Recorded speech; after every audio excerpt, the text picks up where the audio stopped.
So first exercise today is the regular bog standard EZ tricep press down. Now this is my personal favorite exercise for building mass on the triceps, just because I think, one, you can get your weight above it, so you can really, really load. Two, cable stations are very smooth with continual tension. Three, the handle choice is great for the elbow because it means it's not flaring too much, you can keep it tight to the body. And then really with this, the only thing we want to take into consideration is not rushing it. So as I'm gonna perform this, I want to get a good full stretch, but my body wants to stay kind of in that upright position. It doesn't want to be here too much trying to brace, and it doesn't want to be like far back that there's no stretch. You want your tricep under load at the top. And then what I like to do personally, I don't like to kick the bar away. You can if you want to try and kind of bias other parts of the tricep, but for this, because I'm trying to hit the back of my arm, I try to personally drag tight to the body and down. So more like a dip. Now, tempo-wise, if you can get a little pause at the bottom, that's great. And then just don't let it fall back up, because there is a lot to be said about the eccentric portion of a movement. It does help with muscle building. Control is very, very important. So this repetitions pace that I'm doing now, I'll try and keep consistent throughout the entire exercise until the very last set. Last thing really, how many warm-ups? As many as you need. Don't burn yourself out too much.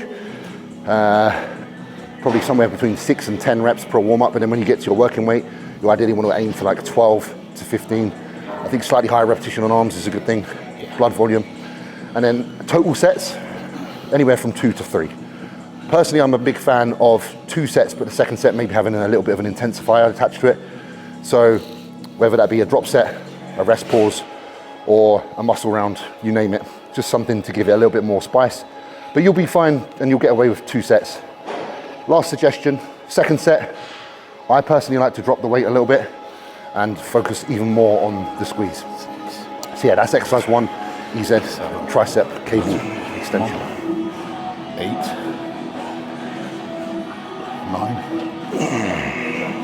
9, 10, still yeah. 11, yeah. One more. Squeeze, squeeze, squeeze. Oh yeah, good. Oh, look, my man's feeling confident. By the way, he had plenty of potato yesterday, as you can see. 300 grams, bro. 6, 7, good. Tricep extension is our second exercise. So obviously with all muscle groups, you want to train them in several positions really to try and maximize and get the most out of developing that said muscle. So having the tricep above head is good for recruiting the long head. Dorian Yates is the one person I used to always listen to say that over and over again. People neglect training their tricep overhead. I don't think they do it so much now, but I think back in the 90s when he was talking about it, it was like something that people didn't really do. But you've also got lots of good machine variations, or you can do cables, or you can do dumbbell. So we're going to use the Nautilus Explode overhead single arm, so you can basically really rein in and focus, because the single arm movement is great if you're someone that is trying to develop a better connection with that muscle group. Yeah. So on here, it's self-explanatory really. Pressure on the pad. I personally like to look in the direction I'm extending to, so I've got somewhere that I'm trying to meet eyesight with. There is a pad on the side of the arm on the other side as well, stops you going too wide, because you do want to keep your arm relatively narrow so that there's a straight path. And really all you want to do is make sure you get a good full range of motion, that your bicep fully shuts. Press the elbow hard into the pad, lock all the way out in front. Again, it's very similar to the other movement we just went through, which is the tricep press down. Tempo, control, and load, they're all important. So on here, spend a second in the stretch, spend a second in the contraction, and don't rush between the two. Take your time, feel it. You'll feel your muscles resisting on the way down, but you also feel your muscles contracting on the way up. You can actually always use your second hand as a little bit of an identifier, because it's actually really good, because once you get to like here and then you lock, you're like, oh shit, that gets really hard, which is a great way to tell that the muscle's under load.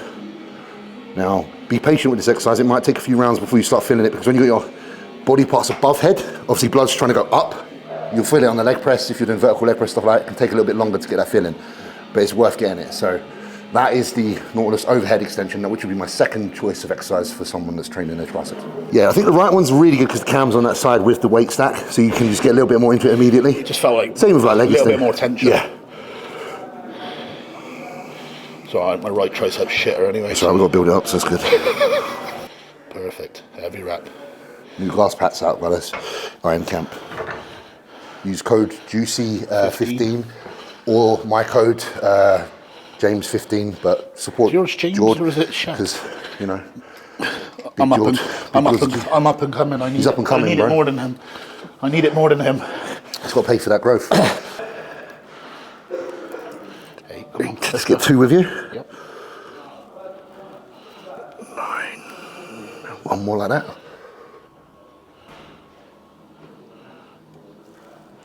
Yeah, that's beautiful. Exercise number 3.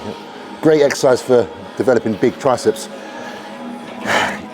The best example is if you look at gymnasts, yeah, the ones that use the rings or the horse, Yeah. the pommel horse. Rings. In Try particular, when they're pushing like that. tell me that you found one that hasn't got good arms. Yeah. They're pretty fucking developed. So, again, you think of like the pommel horse, the first thing you do is, huh! Or if you think of the rings and you put yourself up, pressing downways with like a neutral kind of spine position and allowing the elbows to come behind you and press down and come parallel with your side develops good triceps. So we're quite fortunate, again, got a really nice Nautilus variation of a dip here. Just like other exercises, there's always choices. You could definitely use a free dip, or you could use even use like dual cable station. Yeah. The only thing is with those is there's a lot of movability can happen because there's no back support. So the reason this machine is really good is because we have back support, so we can keep our body isolated and primarily focus on loading the triceps rather than chest and delts. So again, this is pretty self-explanatory, this one more so than any. Grip, however feels comfortable direction-wise. You could even hold it a little bit out, you can hold it a little bit in. I prefer to have my elbows trying to be tight, so therefore my grip, if anything, I try to almost turn out the front of my hands rather than turn them in. Make sure you use the back support. Let the elbows come as high as they can comfortably without irritating the shoulder. So I'm quite flexible there, that feels really good. There's load from the start. Once you're in this position here, all I would say is just try to tuck elbows back a little bit and keep your shoulders down and back. Rather than thinking about squeezing your shoulder blades, think about lifting your pecs a little bit so you're not getting too tight in the back.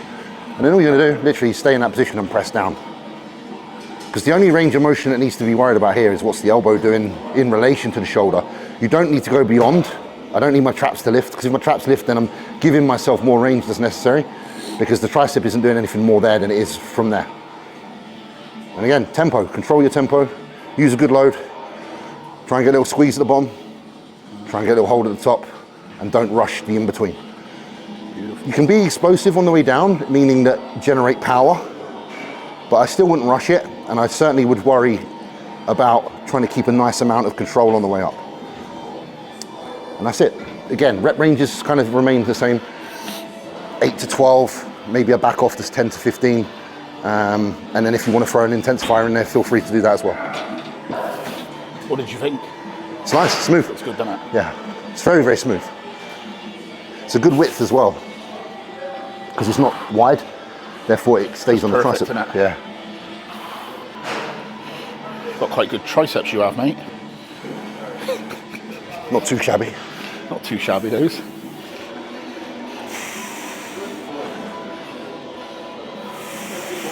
Beautiful, James. Perfect reps, mate.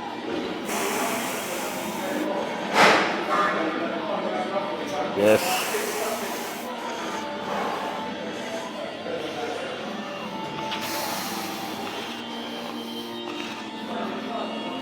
Good, come on. Yes.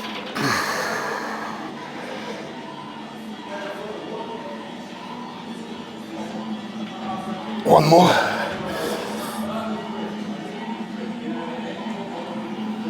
Nice, yeah. Not a crazy heavy machine, but it's good. It's pretty spot on with that fucking load. Because by the time you get to like 10-ish reps, there's fatigue that kicks in anyway. But it's nice with the strap because you can just, yeah, the strap makes it. Some wild triceps that is, bro. The right one's better. No, home. My right one's thicker than my left one. Well, I'll My take left one's shorter. I'll take either. Yeah, the belt's good. Belt's good. Okay, belt's good, yeah. It's a great little addition, actually. Good. Last tricep exercise today. Just a single arm cable. We're using this as like a flush exercise just to finish off, fatigue the muscle as much as possible. Now, You can do this in many ways. We're opting for the almost reverse grip essentially. So our hand's kind of like at an angle where it's not pronated. It's more middle rather than, you can do this supinated as well. But it's kind of hard to keep your wrist like that. So we've gone for like a neutral grip coming across the body. So it feels a little bit like a reverse grip more so. You'll notice if you do this, like a dumbbell hammer and a reverse grip, they both kind of feel similar. Same with the tricep. If you do like a reverse grip or a neutral, it feels different than a overhand. So, what you're doing on this? My man's just graining everywhere. Graining everywhere. Just graining everywhere. We're finding ideally an attachment like this, which just lets your hand not do anything, because we're obviously quite tired now. Feed your hand through. I'm going to turn away from the camera now so you can see. I'm going to turn my way away from the stack, but we want the stack above us so that the tension is consistent, okay? It's great if you've got one of these as well to support. Not that you really need it, but it just means you can really brace hard. Now what we're doing today, for this particular exercise, we're opting to lean over. I'm leaning so that my arm is kind of straight and goes down at a dead straight angle, so that when I stretch here, there's tension still on the tricep and still load, because this is slightly behind me. And then I'm just going to try and press down and create a straight line. So I'm actually trying to straighten that out and then just return there without moving the arm too much. Now, when fatigue starts to kick on this, I don't mind moving the upper arm a little bit, but until that happens, you don't really want to move the upper arm. You want to keep the tricep really locked in. Again, you'll notice the theme here. Control, good stretch, good range of motion. Starting to get tired already. This is where it's good to get your training partner in. He's going to give me 2 reps, just to ensure that I get all the way back down to that lockout point where contractions fall. Go one more, actually, one more. There you go. And then, like I said, you can do a little bit of body English for a couple of reps. So this upper arm now. 2, 3, 4, and 5. Just Flex Lewis used to do a lot of those, and he had really good triceps. So again, just make sure you've just got your positioning right. Basically copy the video. It's kind of a little bit more to explain because you're not getting put into a position, you're choosing your position because it's more of a personalized movement. But it's a really, really good finisher because it's just something where you can just pump out the reps and flush. Again, using him as a model, you see the arm is pretty much going down to the tight with the floor. When he's locking out, the arm's fully locked, meaning that the forearm and the upper arm are just dead straight, keeping the shoulder nice and fixed, and the load coming from slightly away from his body. And this is, you just call this a single arm cable extension. And again, I like this as a little finisher. 2 sets, good tempo, a couple of forced reps, and then a couple of 2 swingy reps as well for body English, as we call it here in England. So you're gonna go one more and then he's gonna swing just a couple out. So he's gonna allow us to move a little bit, just so he's still getting a little bit of tension here. 3, 2 more, 4, and 5, perfect. And that is that. Good, come on. Beautiful. Good pump now.